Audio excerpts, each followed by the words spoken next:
These really are frank, rather blunt assessments of many of the world's top officials and reveal some pretty interesting details of conversations between the United States and various governments on issues ranging from the transfer of Guantanamo Bay detainees to the future of North Korea to Iran's nuclear ambitions and some pretty personal attacks or assessments of, like I said, the world's top leaders, including the French president, the German chancellor, and Russian Prime Minister Vladimir Putin. But Hillary Clinton, as she heads overseas to meetings in Central Asia and the Middle East, making clear she thinks this will not have a long-term impact. That remains to be seen. I think it will be interesting to see in the coming days whether or not the world's diplomats turn their backs on the Americans or perhaps don't share as many details as they used to.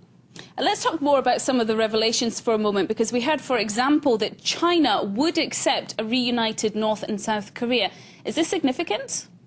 Yeah, that is one of the big details coming out of the second day of reports. The New York Times reporting that China had basically said they were okay with the thought of a reunified Korea if the U.S. didn't move its troops north of the demilitarized zone, where that border between North and South Korea currently is. If that's the case, certainly that is significant.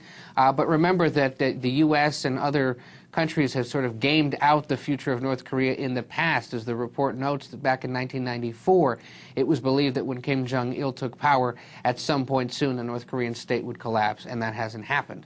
One of the other interesting details that is revealed in the second day of reporting is the lengths to which the United States has gone to try to convince other countries to take detainees from Guantanamo Bay, talking up countries like Yemen, Slovenia, and other Central European allies, suggesting that if they were to take more allies, their stature in the world might increase, there might be financial incentives, and they might get more face time with American officials.